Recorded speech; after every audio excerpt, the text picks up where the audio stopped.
Good afternoon, everyone. This is Dwayne Brejak, and I'm here with Robin Simpson with the Michigan Continuing Education Collaborative, and today we're going to give you an update about the new social work general rules changes that went through at the end of last year. Before we get started for today, I just have a couple announcements that we wanted to make and a couple updates from NASW-Michigan. First, we want to thank you for being on the call today. We will have a fairly large number of people on our webinar, so we will ask for all questions to be typed in through the chat box at the bottom. So I'll give you some more information about that in just a second. Today's webinar is taking place at our normal Lunch and Learn webinar time, which will resume in February, and that's a free CE every month for any NASW member.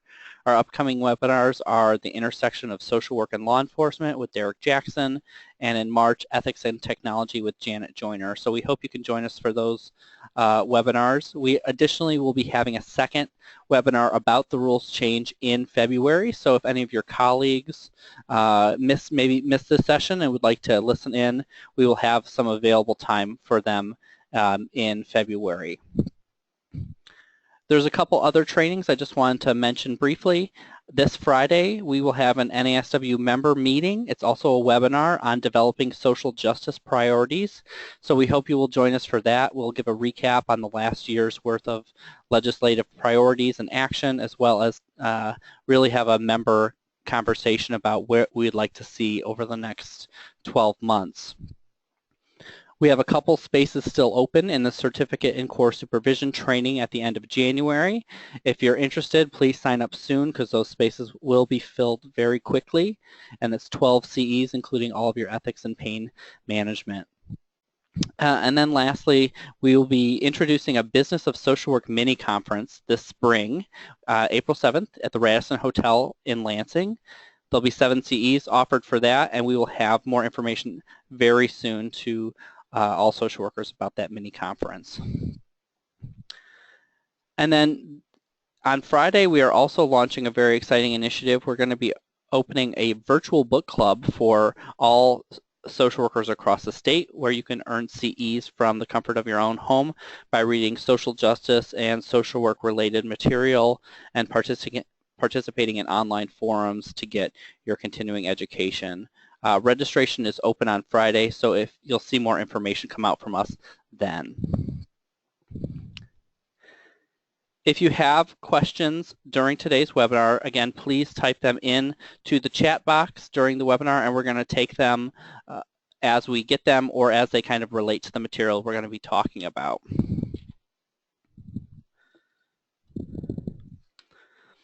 So getting into our topic for today, I am going to turn it over to Robin Simpson. The last thing I'll say before I turn it over to Robin is make sure there is also 4 or 5 handouts on your screen on the very right-hand side. You can download them at any time during today's session. They're also on the NASW website. This includes the actual new wording for the rules change and a couple flyers that we have developed that show the old rules versus the new rules to hope give you a clear picture of everything that's going to be changed for social workers. So I'm going to turn it over to Robin now, and again, thank you all for joining us here today. Hello, thank you, Dwayne. Good afternoon, everyone. Thank you for being here today. We're going to discuss briefly the history of the social work rules in Michigan, and as many of you know, prior to 2005, NASW-Michigan, their members, and many other social workers spent many years advocating to get licensure put into place for Michigan social workers. They wanted to get this put into place to define a scope of practice that relates to the education levels and degrees that are obtained by social workers and for title protection. Michigan was the second to the last state to get licensure, so we're glad that it finally happened. So in July of 2005, the social work licensure law was voted in. That was July 2005. And the general rules were created based on the Michigan Public Health Code. In 2004, we began looking at revising those rules and made a request with the ORR, which is the Office of Regulatory Reinvention, to make some changes based on, after we lived with the rules for a few years, we realized there were changes that needed to be made, and so we started lobbying to get those changed. 2015, a draft of the new rules were sent to ORR. In March of 2016, as required by law, the ORR made public notice in some various newspapers throughout the state that there would be a public testimony session to discuss those rule changes and to request any additional changes. Those publications were the Flint Journal, the Grand Rapids Press, the Mining Journal, and the Michigan Register. On March 10th, NASW notified their members and asked them to submit their changes and comments via email, through Facebook, and told them that they could come and give testimony at the public testimony session, which was held on March 23rd, 2016. Finally, in September of 2016, the rules were certified by the Office of Regulatory Reinvention. So here we are now today. The rules have finally been changed and put into law. They were officially updated on December 22nd, 2016. Dwayne. So in Michigan, one of the questions we often get at NASW is, does NASW hold the license, your license? And the answer to that is no. Everything is done through the Department of Licensing and Regulatory Affairs, or LARA, not through NASW. In Michigan, the Board of Social Work oversees all disciplinary action, and that board here in Michigan is 9 voting members that are appointed by the governor, and which of 6 are social workers. For the rule changes that we're going to be talking about today, all of that started with a special subcommittee of the Board of Social Work and the Attorney General's office, then followed by the public comment, and then more revision. The major changes that we're going to cover in today's webinar are supervision requirements for limited licensees. If a fully licensed MSW wants to add their second designation, what changes have occurred with that? Rules for re-licensure and lapsed licenses. Continuing education training changes, including pain management and alternative learning, as well as a new human trafficking training requirement for all health professionals. So the first question you're probably thinking is, when do I need to care about this? And the answer is whenever your next renewal cycle begins. So the changes took effect December 22nd of last year. But for anybody who's in the middle of a cycle, which goes until the end of April, you won't need to take into account any of these changes until your next renewal begins, which will be either May 1st of this year, May 1st of 2018, or May 1st of 2019. So it's going to depend a little bit on your circumstance, so just make sure that you're aware of when your timeline is up, and that's going to be when all of these changes are going to really impact you. There's going to be one little caveat when we get to the human trafficking requirement, and we'll talk about that near the end of today's session. So for supervision of limited license, before these rule changes happened, anybody who was limited licensed, either at the bachelor's or master's level, their supervision had to be 4 hours a month by a fully licensed master social worker, with at least 1 hour being on individual basis. So before, 3 of your 4 hours could be in a group session for your supervision. That has now changed, where group modality can only provide 50% of the supervision. So at least 2 of your 4 have to be individual. For anybody who is limited right now, what that means for you is whatever your current year is, if you're in a renewal cycle and going to be finishing at the end of April, you will follow the old rules of 3 of your 4 hours can be group sessions. But going forward, you'd have to switch your individual supervision to being 2 of those 4 hours a month being individual. There also was some additions about what type of supervision can you actually use. Since 2005, technology has really expanded our ways of communicating with one another. So you'll see that some of the additional wording that allows for supervision is, yes, you can have your individual and in-person sessions, but you can also use a telecommunication method that provides for live and simultaneous contact. So some examples of that would be phone therapy or phone supervision, Skype, FaceTime.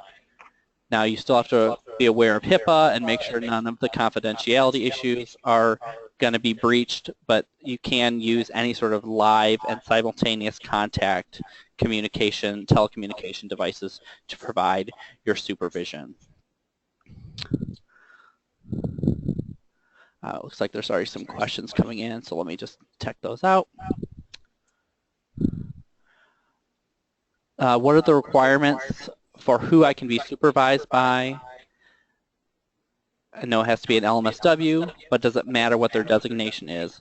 So yes, in Michigan, that rule did not change. Your supervisor, if you're a LLMSW, your supervisor has to be fully licensed and has to have the designation that you are working towards. So if you're getting a macro license, your supervisor has to have macro license, and then vice versa for clinical.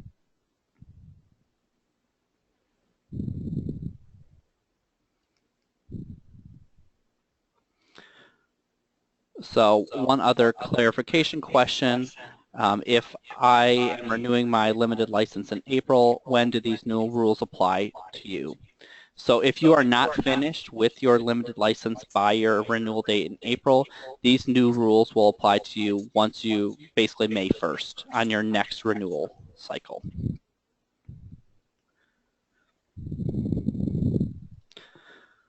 All right.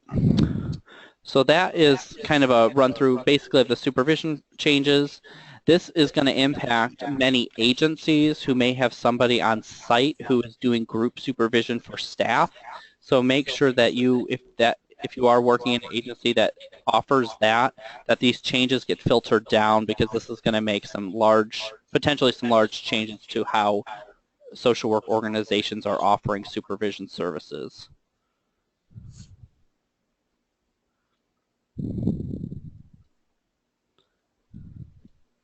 All right. Going on to the other issue with LLMSWs or for fully licensed social workers. So if you want to add a second designation, so if you finish all of your initial licensure requirements, you get either a clinical or your macro license, and you want to add the second designation. How can you do that? The old rule said you had to work for 1 year or 2,000 hours plus 50 hours of supervision. And there was no additional test. The main change to this is it's still 2,000 hours of work experience plus 50 hours of supervision, but you additionally have to take the second ASWB exam to be able to get that second designation. When NASW testified on this, we did oppose this particular change just because the exam content is about 80% the same between the exams, and it's a financial and a time burden for many people going who are already in the field. But this is the new rules, so if you do want that second designation, you will have to take the second ASWB exam to be able to earn that. If you're already grandfathered in, your license is good. You don't have to worry about this unless you lapse for an extended period of time, and we'll get to that in a little bit. If you are currently working towards the second designation and you finish those requirements before your renewal ends this year, you could still submit and get that without having to take the second test. These rules will all take effect, again, your next renewal cycle.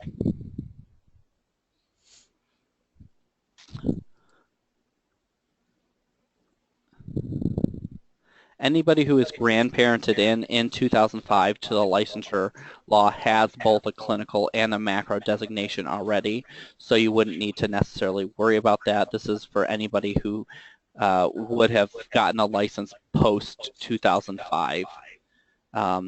So yes, again, for the new rules, you do have to complete 2,000 hours of additional work with 50 hours of supervision and pass the second test to be able to get both licenses here in Michigan.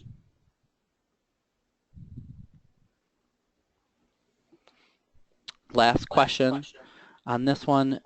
Just to clarify, if my LL-MSW renewal is in March this year, then my next renewal cycle is then May 1st, 2018. So in Michigan, all social work licenses renew or end at the end of April. There is no March renewal date. So your license would renew either May 1st of 2017. Well, that would be what it would be for a limited license. So these rules would take effect for you May 1st, 2017. The PowerPoint is in the handouts. That's on your menu bar as well as on the NASW website if you'd like to look at these later as well. All right, so that is kind of the big changes around adding the second designation. So what happens if you let your license lapse or you need to get relicensed? Before, there was really no rules written about how to get your license up to date. And this caused a lot of confusion and problems for social workers who are in the field, who maybe stepped out of the field for a little while and wanted to get their license back, or for some reason maybe didn't get grandparented in. So what the new rules did is it really set some clear standards about how you can get your license back if you let it lapse for any period of time. So it breaks it into 3 different time periods, for 0 to 3 years, 3 to 7 years, and 7+ years. Now this is only going to apply if you're fully licensed.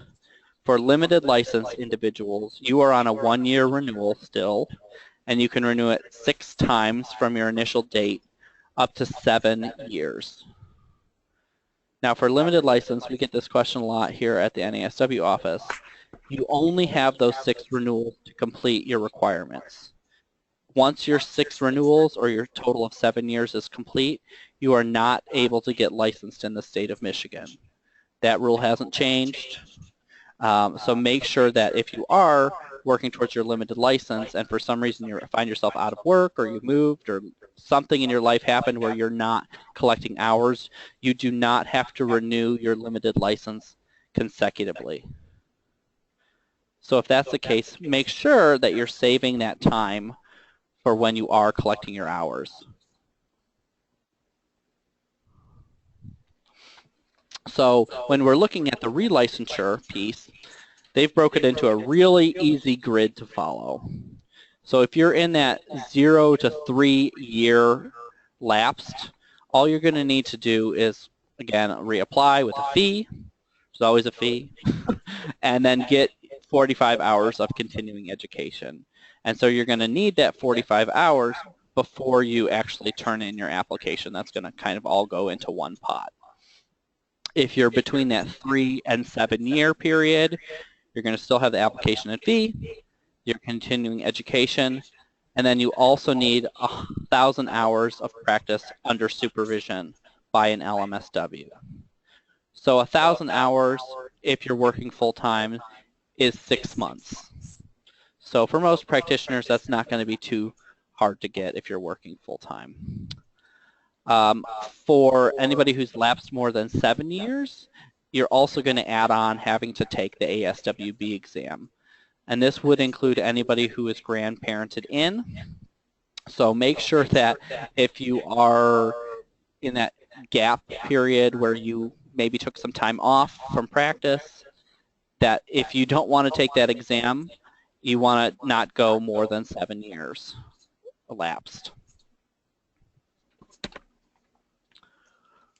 All right, so any questions kind of about the re-licensure process?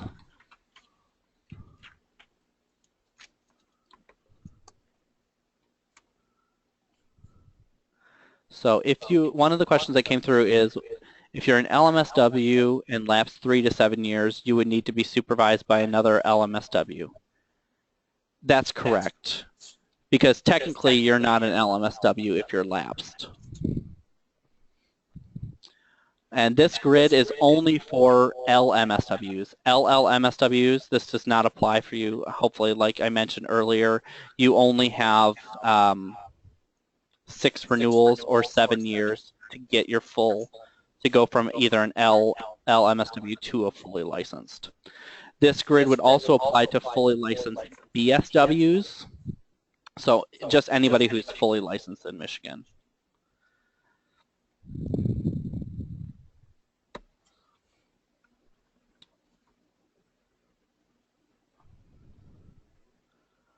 All right, one other question. What is your licensure status during that 3 to 7 year period until you completed the 1,000 hours have to have the license to practice? That's a good question. I believe it shows lapsed. Yeah, okay. Robin, I would guess that too. It would show as lapsed until those hours are completed. When we say show, there's a database the state keeps where we can check license, and that's where it would show lapse. That's where employers go to verify licensure as well.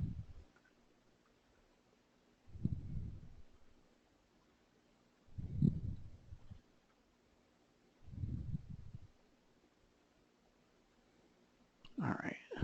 So a couple questions about limited license. That's not necessarily about this slide, so I'm going to come back to those at the end, so not to take up everyone else's time, but I will get back to them. The other question is, any discussions about lowering the ASWB exam costs? And the answer to that is that's all decided by ASWB, and I would guess the answer to that is no. And I don't think it's been changed much recently, so I would only guess it would probably go up next time it's going to change.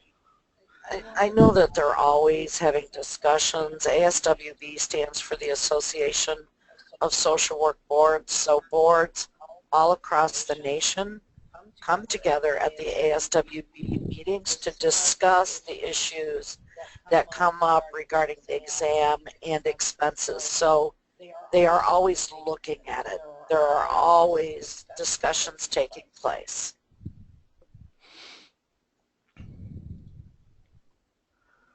All right, let me see if there's any more questions about re-licensure. All right, no. So I'm going to again come back to the LLMSW questions at the end. So now we're going to move on to some of the continuing ed changes, and that's going to be Robin. Okay, well, the big confusion, a lot of the confusion over these past 10 years have centered around the pain management requirements and alternative learning, online versus home study, webinars, etc. So we did get some clarification on these issues, and that's what I'm going to talk about now. Because all health licensure is based on the Michigan Public Health Code, pain requirement is a part of that public health code. So every health professional must obtain continuing education in pain or pain symptom management. It was always 1 hour every 3 years. It had to be approved specifically for pain in order for you to count it, or the word pain had to be in the title of the workshop in order to count it. They have since raised that to 2 hours every 3 years for pain credits. And it should be in pain or pain symptom management, which includes behavior modification, psychology of pain, behavior management, and stress management. Now, when we say, behavior management, psychology of pain, it has to be as it relates to physical pain. So when a CE provider is submitting an application to the collaborative and requesting pain credits, that is what we are looking for. It has to be demonstrated on the application that the pain request does meet these requirements as identified by the Public Health Code. And the same goes for ethics. I mean, if you have ethics and pain in the title of the workshop, and that's what appears on your certificate, you're going to get the credit in the ethics and pain if you were to get audited by the state. But it is something that we look at when we're reviewing the CE applications. The next piece is alternative learning. For 10 years, we've been living with a maximum of 10 CE hours may be earned for the completion of online computer programs pertaining to social work. What we didn't realize at the time, or they didn't realize at the time, was how fast technology was going to change the whole landscape of continuing education over the future 10 years. So now what we have is 1/2 of your required CE hours can be completed via alternative learning. So 22.5 hours, and your CE requirements will still be 45 hours, but 22.5 CE hours must be in-person, face-to-face trainings. Now, well, I say in person, but if you're on a live webinar or you're on a live CE course through your computer and you're talking to the instructors and you're communicating with other people that are participating, that's considered an in-person training. So if you have live synchronous contact, that's an in-person training.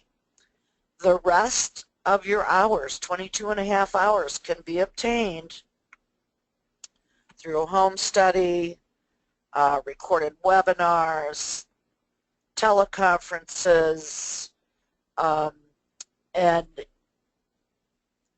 preferably that would be indicated on the certificate once you've completed the training. But you're kind of on your honor with some of these as well. I know that some of the CE providers will ask you whether or not you want your certificate to say online. So you won't have to deal with that now as long as you stay within the 22.5 hours. Okay, so we have a couple questions on that. So all of the CE stuff only applies to fully licensed social workers. Limited license individuals do not have to get continuing education. However, it doesn't mean you shouldn't get continuing education. It's just not required by the state. So some examples of what a live in-person webinar would look like, and it would be NASW's Lunch and Learn monthly. It's an hour. There's a live person talking and presenting information. However, if that was recorded and showed at a later date, then that would count as alternative learning.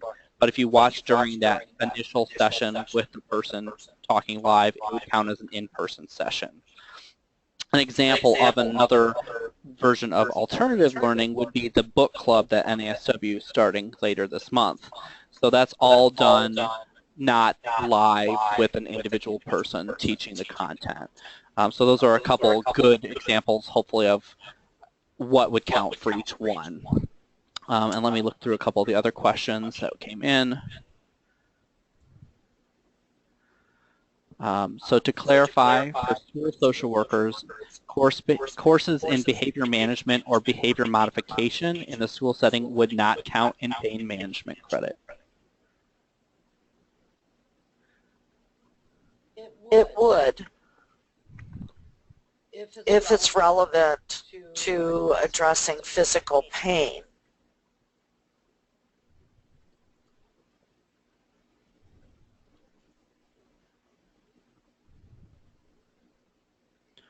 All right, hold on. I'm just reading through a couple of the questions. We got a few that came in here. To be clear, the live in-person requirement can also be completed via use of technology. Yes. Yes. As long as the content is being presented live. Like we are right now. This is not a CE event, but it's a live presentation.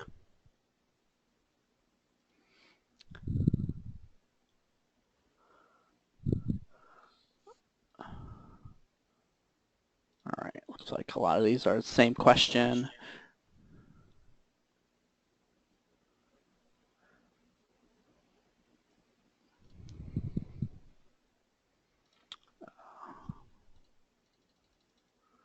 Just reading through some of the questions, 1 second. One question, so in the past, the NET CE group said we could get all of our CEs from them. That's no longer true unless it's a live synchronous training. Because it wasn't defined specifically as home study and the old rules, and it just said 10 CE hours via online computer programs, you could get all 45 of your hours through NASWMI. Now with the new rules, once you start your new cycle, you will not be able to do that. So if you're currently in the middle of your licensure renewal cycle right now, and you've taken your hours, all of your hours via NetCE, you can still count those this time. But when you start your next cycle, you will only be able to get half of your hours through NetCE. And one thing to keep out an eye for is who is approving CEs, especially if you're finding alternative learning. In Michigan, the only approved providers are anything that's been approved by the Michigan Continuing Education Collaborative, ASWB or ACE, or another state's Board of Social Work. If your course that you're interested in taking hasn't been approved by one of those bodies, it will not be eligible to count towards your license. You know, we get that a lot of people take trainings out of state or maybe doing some sort of travel event that's educational. So make sure that you're still following those rules, and that hasn't changed, but we get a lot of questions about that. Yeah, I'm glad you brought that up, because you have to be very careful when you're reading these approval statements that are being published by alternative learning providers. And one of the words they use a lot is recognized. So they may say that their psychology of pain workshop is recognized by the California Board of Behavioral Sciences. Recognized is not approved. And that seems to trip some people up. So if they are approved by another state Board of Social Work, it will say approved.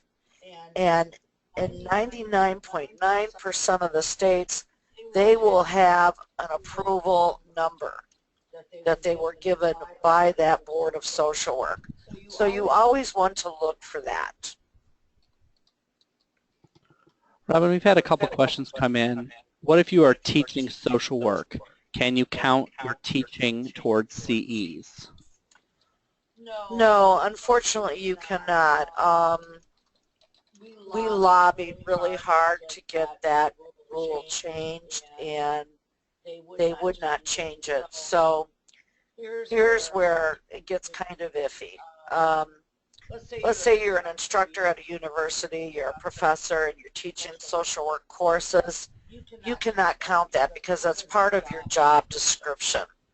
And the old rules, it specifically states that if that is part of your job description, you cannot count it. However, let's say you go outside of your workplace and you're presenting a workshop outside of your work hours. Technically, you could count that. Of course, you want to make sure it's an approved training, that the provider got the training approved, that they give you a letter stating that you were the presenter. It had nothing to do with your job. As long as it had nothing to do with what you normally do for your day-to-day work, you should be able to count it.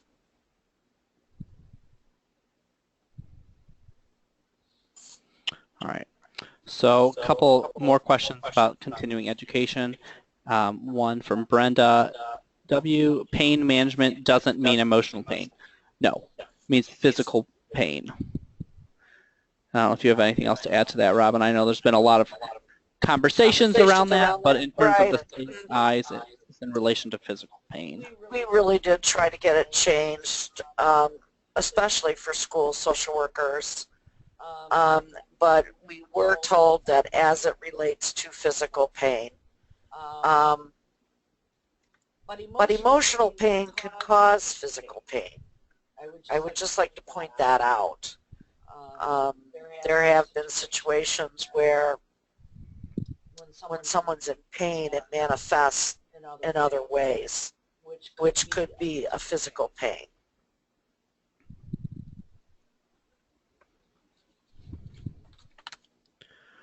Having a few questions come through about timeline again. So these rules went into effect December 22nd of 2016, so last month, and everything takes effect for you, the individual social worker, whenever your next renewal cycle begins. So that's either going to be May 1st of this year, 2017, May 1st, 2018, or May 1st, 2019.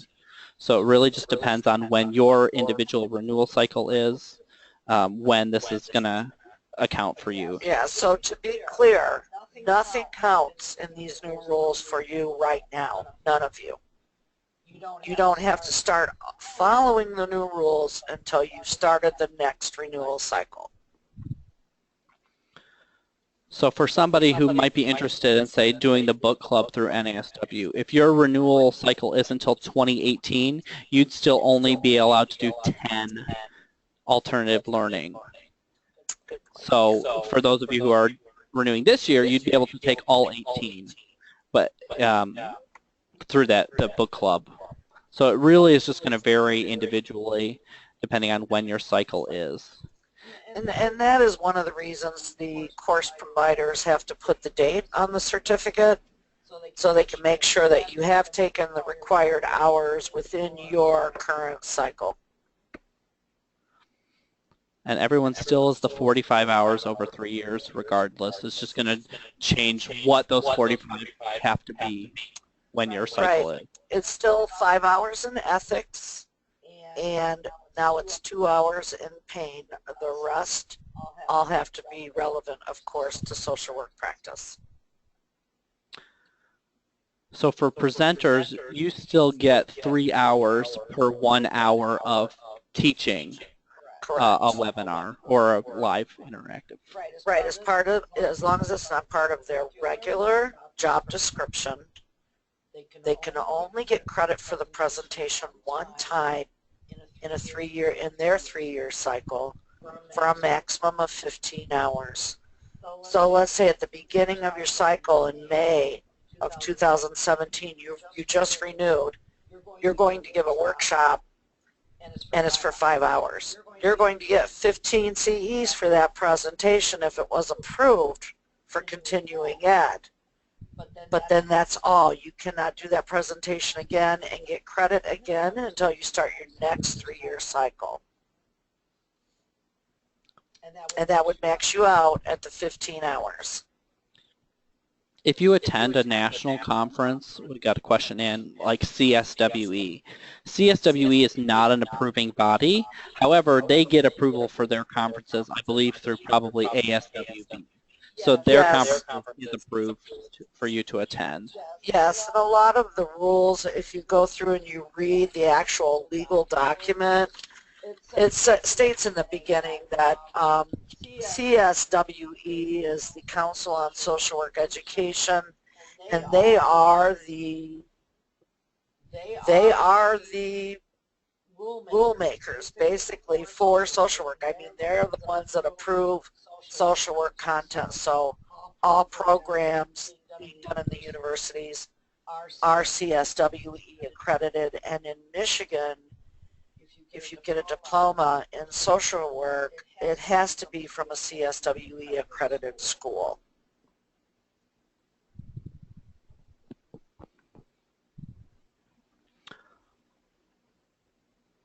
So one question is, under the old rules, do live webinars such as those presented by NASW count as in-person? Yes. Yes. Anything live is in-person, counts as Yes. in-person. But here's the tricky thing. If the provider put on the certificate that it was an online course, because some people use that term very loosely, online, and you get audited by the state of Michigan is going to look at what's on that certificate. So if you take a live program and they've put online on the certificate, tell them that you want the certificate changed to reflect that it was not an online program. So you have to be careful, and you must always be aware of what you're seeing from providers and what is being put on your certificates. Yeah, that's a good one.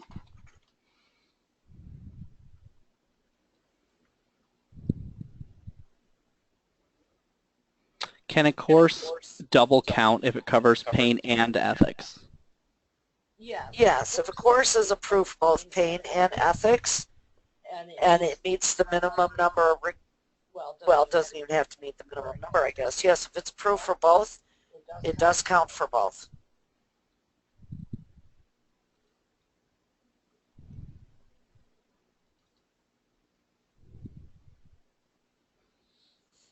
All right, I'm just seeing if there's any other questions directly related to this. There's a lot of specific about particular training modalities.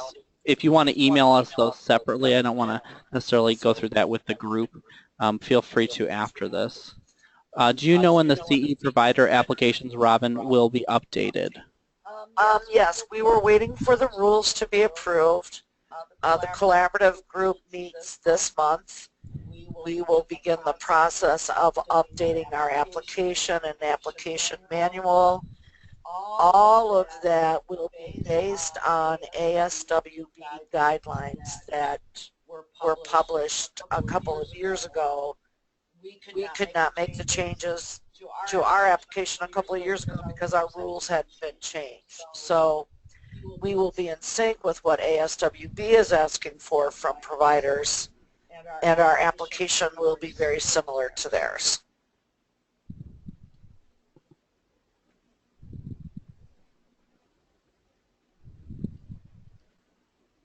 So the ethics is still 5.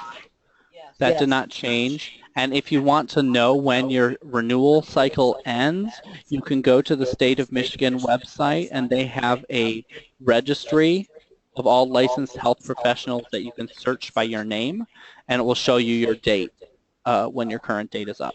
And it also shows on your paper license and your wallet paper license as well.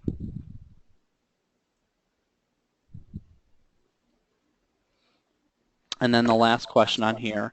So under the current rules, how many CEs can you get by work study booklets? You're half. You can get half of your required hours. It's 10. Right today. Right today it's 10. Yeah. No, not for work study booklet. Right now, today you can get all of your hours via home study through a work study booklet. But when you renew, only half of your hours, 22 and a half, can be obtained via home study.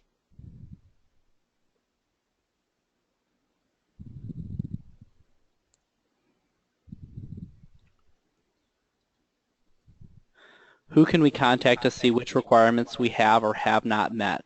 So that is up to you as the individual to keep track of your continuing ed history. NASW offers a tracking service that you can use. That's for a small fee, but it really is up to the practitioner to maintain records of their history.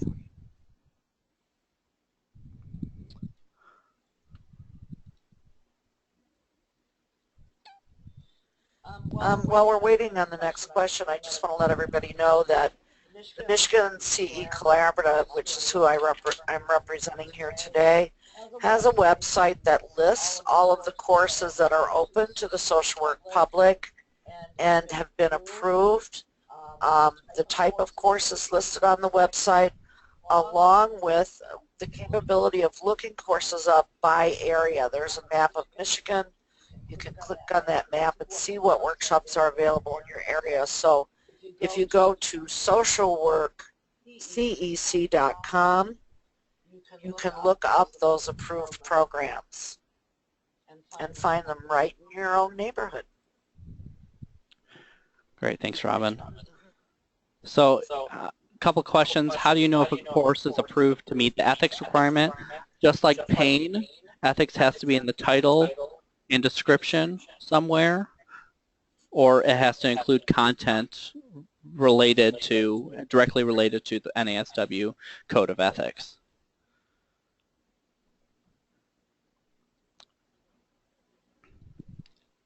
And yes, that was socialworkcec.com for the Michigan Continuing Education Clear website. One question is, can you clarify why the renewal cycle is in May? That is made by the state of Michigan, I'm guessing just to make it easier for them, that all social workers at least have the same end date, or at least are on one of the 3 tracks. So you're either going to be on the 2016, 2017, or 2018 renewal track. Right, because there's 90 licensed professions with the state of Michigan. To just stop and think, there's about 18,000 licensed social workers in the state of Michigan. So when you look at every profession that's licensed, they have to manage that somehow. So I think we got May.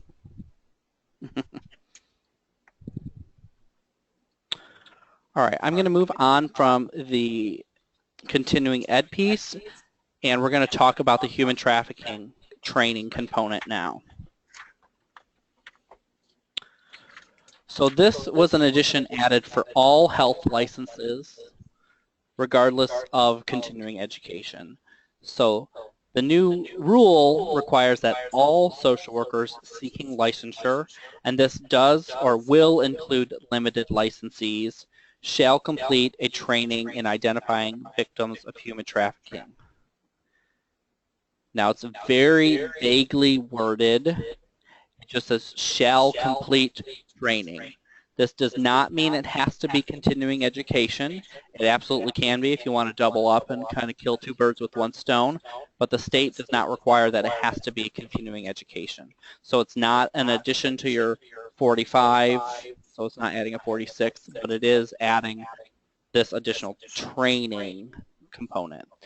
The training will need to be completed prior to whatever your next renewal is, which I'll talk about in a second, and it's only a one-time training. So you just have to do this once in your life on whatever renewal cycle, and then you're done.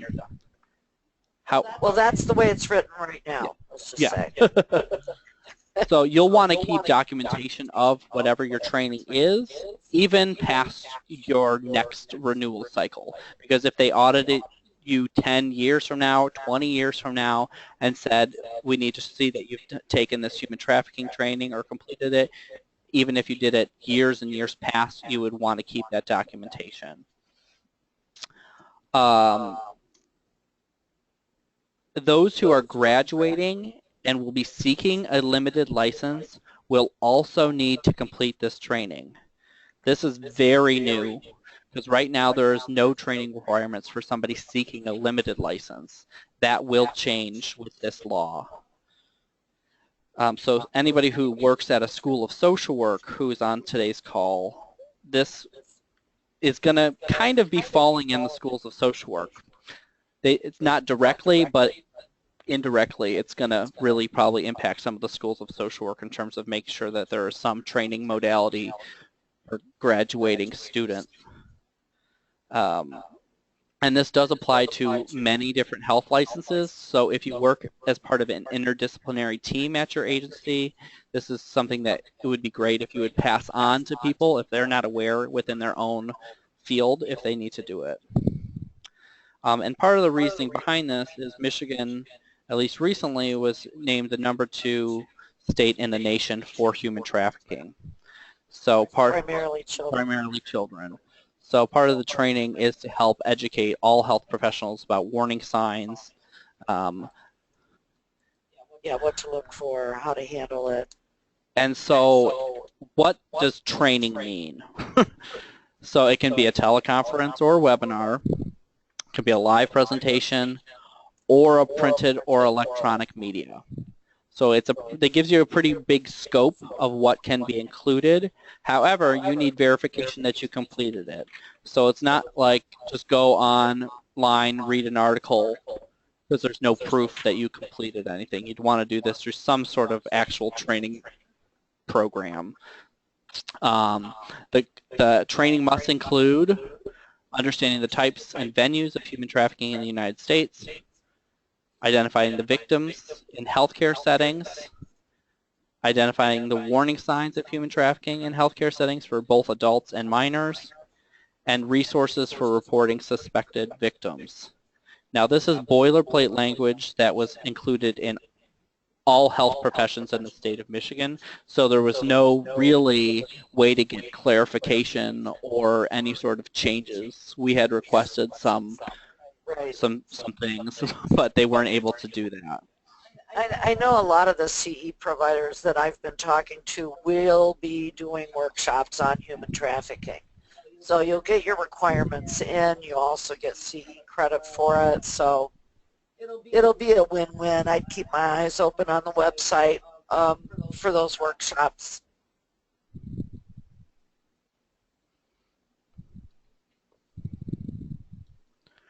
All right, I'm just checking to see if there are questions so far.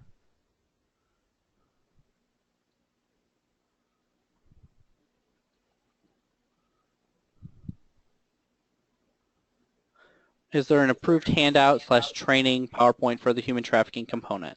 The answer is no, not yet. The state will update the social work frequently asked questions section on the LARA website that will include components about the human trafficking training. What they told us when we called them about this is to use other health professions as an example for now. So our information that we're presenting today was taken from the speech pathologist language, which is worded the same, and they try at an administrative level to have the same sort of standards across fields to make it easier for their staff.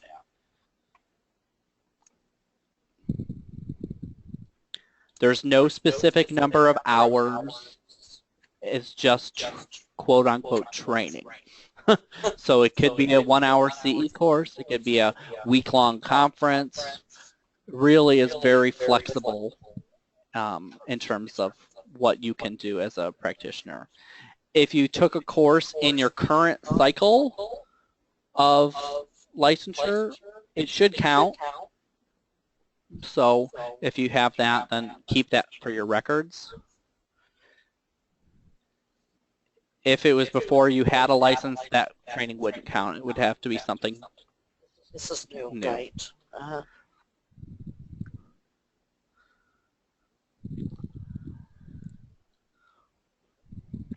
right, let me just look through here. Am I required to complete the human trafficking requirement before my renewal or in my next renewal cycle? So you are supposed to get this before your next renewal cycle. However, let me switch to the next slide. In terms of timeline, this is the only time where it may not line up with your renewal cycle. And again, this is taken from the speech pathologist wording. This training requirement will need to be completed prior to the license renewal in 2018. So if your license is up for renewal this year, 2017, you will not have to have completed it this year. Right. But anybody who's 2018, 2019, you would have to complete that before that renewal cycle. And what will happen is if you are chosen to be audited, they'll require that you provide proof of this training as well as your 45 CEs, which will include the 5 ethics and 2 pain at that point.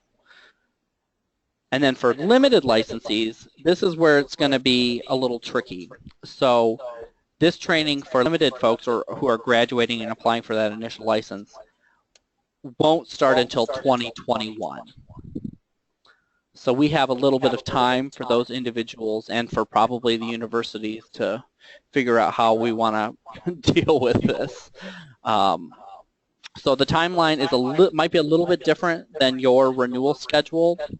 And again, I think this is because this is boilerplate language that was put into all health professions license, where the other changes that we talked about today were more specific to social work. So that's where we're going to see a little bit of a difference there. I know there are a couple more questions that came through. Yep, you can absolutely email us if you have specific questions about CEs. Answered that one.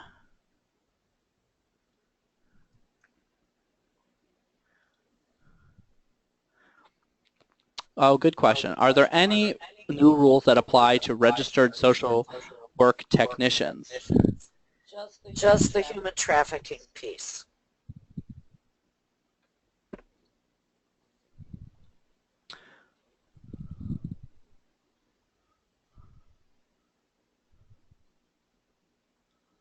All right, let me see if there's anything else about.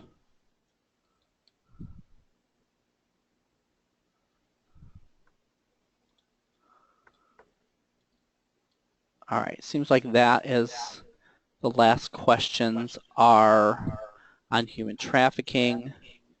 All of the handouts, again, are on your computer screen under the handout section, or if you go to the NASW-Michigan website, it's under the news section about the new general rules changes. We have the PowerPoint, we have a flyer about that compares side by side the old and the new changes,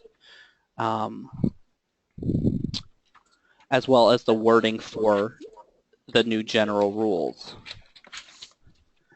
A couple of the resources that might be helpful are the general rules. This is the link, so if you want to go read everything in detail, you can find it there. The LARA website is not updated yet, but it will be hopefully in the next couple weeks.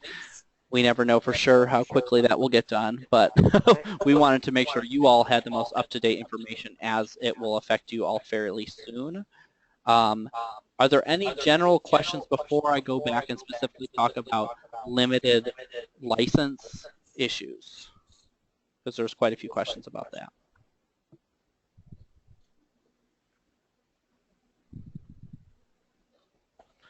All right, a few coming in.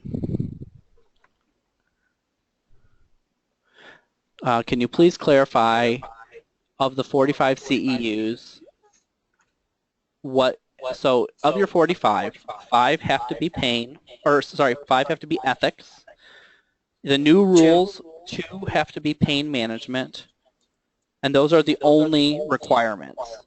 Now, of your 45, half of them, 22.5, can be through an alternative learning method. The other 22.5 have to be live in person. Now, your pain and ethics can all be alternative learning if you want. It doesn't matter how you split up those particular trainings.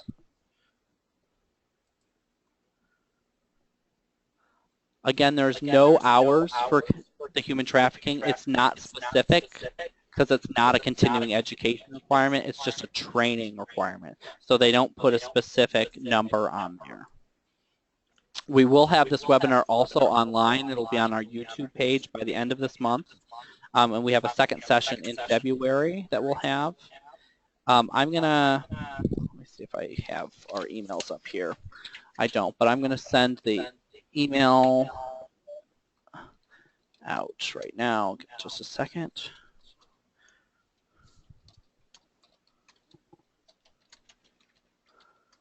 I'm going to type our emails for you all. All right, so here is our emails. If you renew in 2019, yes, you are on the old rules until that point, except for the human trafficking, which will start in 2018. So some of these are a little bit tricky with the dates. In terms of, yes, please feel free to share this with other social workers. The webinar in February is open to any social worker. You don't have to be an NASW member. So please, yes, share any of this information. We want it to get spread broadly, widely, because we know that there will be a lot of questions about this stuff. And you know, as far as the human trafficking and minimum requirement, I would say a good rule of thumb to follow on that would be to make sure it's at least an hour. In case they go back and revise this rule, at least you have a 1 full hour that you can count as a CE, don't you think, Dwayne? Yes, and I'm just looking up the February date. Again, this will be on our YouTube, NASW-Michigan's YouTube page, so if you go there probably in a week or so, it should be up on there. So now I'm going to kind of go back to some of the questions about limited licenses. So there's quite a few questions about timeline. So if you are a limited licensed social worker or a soon-to-be graduate, your license will be on a 1-year renewal period. That's different from somebody who's fully licensed, which is a 3-year period. For a limited license, you can renew it 6 times total, which will give you 7 years. Now, those 6 renewals don't have to happen consecutively. So if you're not working, if you move, if something happens in your life and you find yourself not collecting social work hours, you don't have to renew your limited license consecutively those 6 times. And that's really important because you only have that 7 years or those 6 renewals to complete your 4,000 hours of work, your supervision requirement, and pass your test. If you go those 6 renewals or 7 years without completing those 3 things, you are out of luck in the state of Michigan. You cannot get licensed at whatever level you're applying for.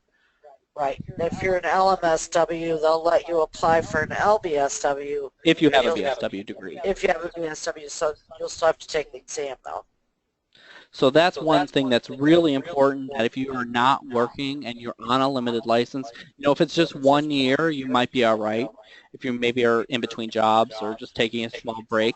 But if you find yourself a couple years in and you're not collecting hours, don't renew your limited license. And then just pick it back up when you're either applying for jobs or you find employment, because that's going to really limit you if you don't complete your hours in time.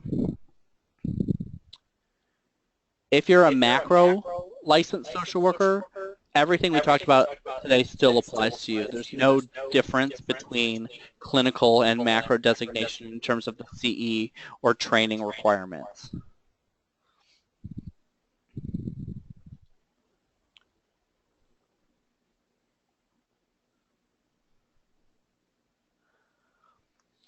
All right, let me see.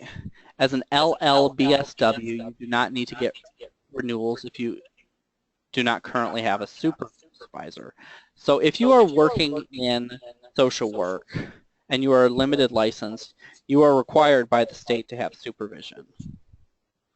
If you don't have somebody at your agency that's offering supervision, maybe for free or through your employment, you would get somebody contracted out, typically through that.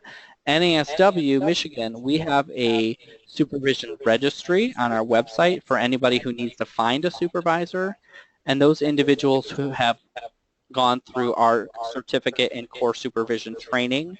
And so that's our way to verify that they at least have some standards of training. And we've probably got almost 100 supervisors now on there, and it's listed by county, so it's really easy to find somebody if you need to. And there's area of practice as well as on there. So you pick someone that might be more compatible with what you hope to do when you're fully licensed. Yep. And so again, we do have another training opportunity at the end of January, the last weekend, if you're interested in taking that and you're fully licensed. If you are limited license and you go the whole 6 renewals or 7 years and don't pass a test or don't get your hours, again, you're not eligible to take the exam again. If there's some extreme circumstance, occasionally the Board of Social Work will extend for just, Laura will give you a short extension of time. Usually it's a couple months to take the exam, maybe one more time. But you don't want to go that period and hope that they'll give you an extension. Right. Same thing with your supervision. Make sure you keep documentation of those hours. The state does not require that you turn in a weekly log or a monthly log of your supervision. So whether you're a supervisor or a limited licensed social worker, having something at least on a monthly basis that your supervisor signs saying that they've met with you should be sufficient, because we get calls of people whose supervisors pass away and there's no documentation that Fire, they yeah, lost all of it. yeah, fires, maybe got fired and have a bad relationship with the agency they once worked for. So having that documentation can really be a lifesaver if a really bad situation happens. Right, you should keep a copy of everything, and your supervisor should have a copy of everything.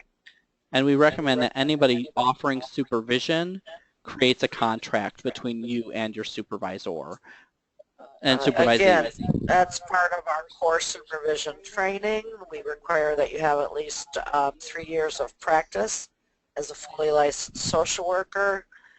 But it's a great, it's ethically based, evidence-based. It's a great program. It's 2-day intensive training. Once you've completed the training, you receive a certificate, and we can put you on our supervision registry, and that will bring you limited licensed social workers who are looking for supervision.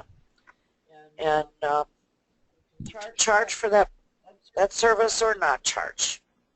But it's a great opportunity to do some mentoring. Yeah, absolutely. The next webinar date is Thursday, February 2nd from 5 to 6 p.m. We had somebody else ask a question. If you're currently limited license and applying towards one of the designations, would you be able to get the second designation at the same time? The answer is no, because you have to finish one of your designations first. So unfortunately, you would have to take both. It would be overwhelming anyway to try to do that, I think. You know, then we're talking 6,000 hours. Yeah, and you're only maximum allowed to get 2,000 hours a year. A year, yeah. So yeah, you would have to get that first designation. Have there been any considerations for adding requirements for racial justice or LGBTQ service? Yes, actually. And that's a piece for anybody applying as a provider to get social work approval. But yes, cultural diversity, social justice was added as one of the standards that's acceptable for continuing education. For years, the collaborative has requested that providers give us an explanation as to how their workshops address social justice and or cultural diversity, and at times it was a little tough in the beginning to get people to start thinking that way, but now they are, and now it is one of the standards established in the actual rules for continuing education. It's a big feather in my cap.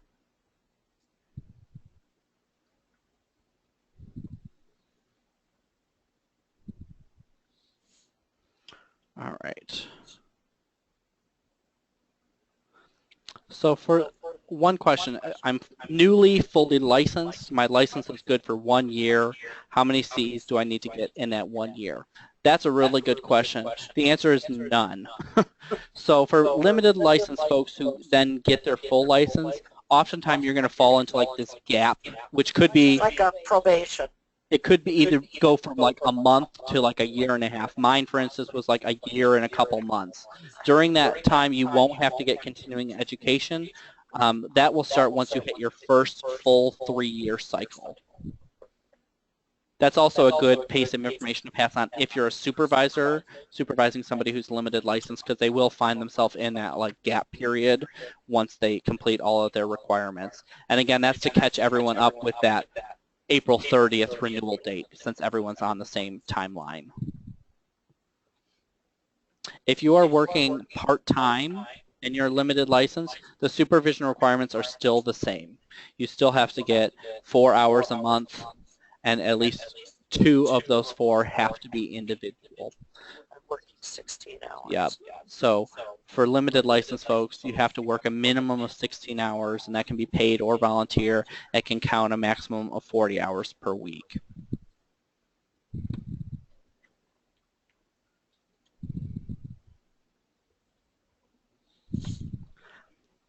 Can any CEUs prior to my gap period before entering the 3-year renewal period count?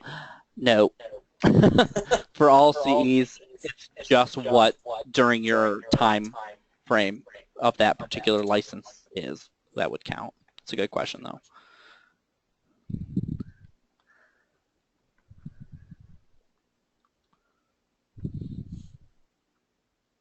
We will have other supervision trainings. There'll probably be another one in the spring and summertime, so just keep a lookout on our website. And then it looks like maybe the last question, please clarify, an applicant does not have to turn in proof logs of supervision hours. No, they do not. When a limited licensee is applying for their full license, their supervisor or supervisors will have to complete a supervision verification form. That says something like, I've worked with this individual from this time to this time for this many hours. So it's kind of verification, however, you don't have to submit a log. But for you as the individual social worker, you should have a log just in case something happens either to you or your supervisor and they're not able to complete that supervision verification form for you. If you're interested in the Lunch and Learn webinars, if you go to the NASW-Michigan homepage, it's one of the main banners, and if you just click on the Lunch and Learn banner, it'll take you to the registration pages, or if you go to the event page, you'll find them on there as well. And those, you can earn 10 to 12 CEs a year for free if you take that Lunch and Learn series.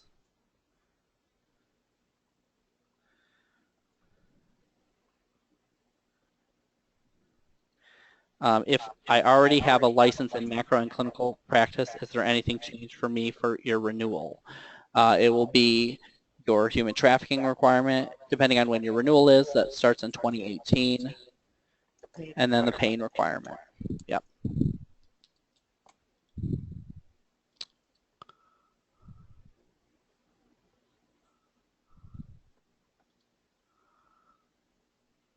All right. There doesn't appear to be any other questions right now. Valerie, if you'll stay on the line, I'm going to go ahead and I'll send you that Lunch and Learn link. Oh, hold on. There's one more question. If those with an LLMSW who are looking to attain a fully license now have to wait to take the board exams until they have completed all their post-degree hours and supervision first? No. In Michigan, that's not the case. Some states, depending if you're going to move after you graduate, you will have to, some states require that you complete all of your work and your supervision before you take the test. In Michigan, there's no rules like that. So if you wanted to, a week after you get your limited license, take your exam, you can absolutely do that. And we recommend it? And yes, we definitely recommend it at the NASW that get your exam out of the way as quickly as you can. For a lot of people, that's the holdup to getting your full license, or that's the thing people procrastinate in the longest. And the exam is written in a kind of a generalist format, so the information is probably going to be the freshest the closer you are to school.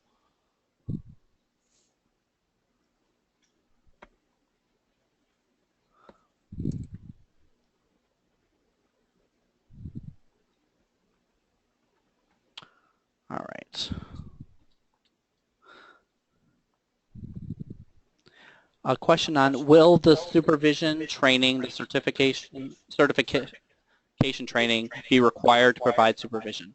At this point, no, it's not required. It's not, however, the Board of Social Work has had members attend the training and will be offering it. Some of those board members who are also employers will be having training for their licensed master social workers so they can do in-house supervision.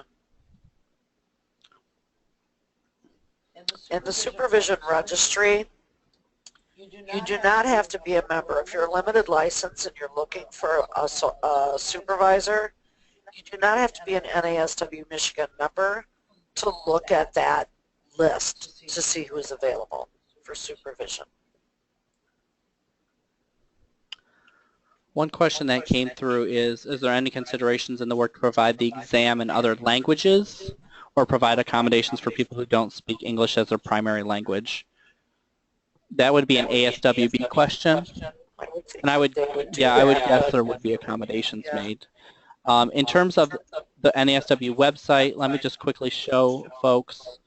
You can see now, Supervision Registry shows up here on the home page, as well as the Lunch and Learn series. So if you just kind of wait till it clicks around, and then once you're in there, you can find the upcoming training dates and registration information. All of our webinars will be recorded and online hopefully in the next month or so, and that will be available for a small purchase, but the live sessions are free. And then if you're interested in finding this webinar information as well as the handouts, all you need to do is, again, if you're on the home page of NASW-Michigan, which is nasw-michigan.org, you can just scroll down to the bottom, click on, or just look at the latest news section. As of today, you can see new rules for social work practice in Michigan. Click on that link, and it will bring you to a page which has all the handouts that are here today, which include the general rules, the webinar PowerPoint, and then the cheat sheet flyer that we've developed. Today's webinar does not require or does not offer any CEs. no, it doesn't. So we have a lot of people who are not fully licensed and students, so we just decided not to offer CEs for this. It would qualify anyway.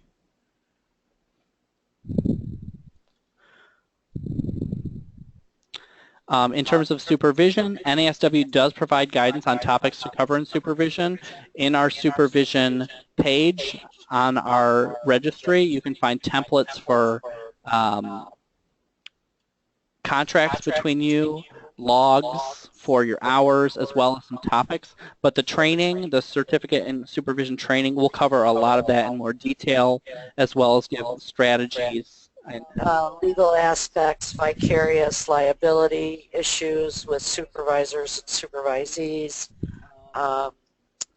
There's a lot. We talk a lot about the ethics that are required when doing supervision, and the reason we offer this training is because we have found so many disparities and differences in the type of supervision being done. So we want the future social workers to be ethically sound and very much ready to work in their field. And that's what the supervision training does. It prepares the fully licensed social worker to help mentor those limited licensed social workers and get them ready to practice social work. It's a great opportunity to also bring people into maybe your field of practice or scope of practice that a lot of people aren't considering when they get their social work degree. So there's a lot of opportunities there, and it's a great program. You get the free listing on the supervision registry once you complete the training, but there's also a Google group of anybody who has completed that training, and all ideas, questions, suggestions are posted via that resource. And it's very interesting to see the group dynamic and how everybody's working very well together to make sure they are doing a great job supervising. And I've pulled up the supervision registry for folks who are still on to look through. So you can see on here we have standards for supervision, as well as the templates, topics to review with the supervisees, other resources including liability insurance, which the supervisor should have, and then you can, and supervisee, and then you can see kind of the supervision listed by county, and then you would click your individual county to find somebody specifically. And I know right now that most of the people who chose to go on the supervision registry have at least 2 limited license supervisees right now. Then just a couple other pieces of clarification. And again, if you need to leave, I know we've gone over time, so please feel free to exit the webinar if you need to. But if you are a student who is graduating, technically you're not supposed to apply for your limited license until you have your graduation, that you've graduated. We at NASW, at least personally, I recommend that you apply 2 to 3 weeks before you graduate, because by the time you submit your application and it gets processed by the state, you will have graduated. However, it's still going to take several weeks for your transcripts to get finalized, for you to get your fingerprints taken, for all the paperwork to get processed. But you don't want to apply for your limited license really before that. Because you don't want some reason for the state to throw out your paperwork because they'll keep your money.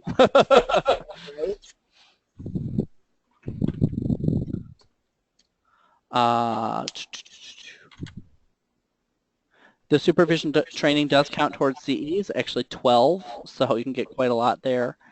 And if you are recently limited or recently fully licensed, your continuing education requirements do not start until your first full 3 years. So if you're in a gap period, you don't need to worry about CEs until then. And the CEs that you would take during that gap period would not count towards your next cycle.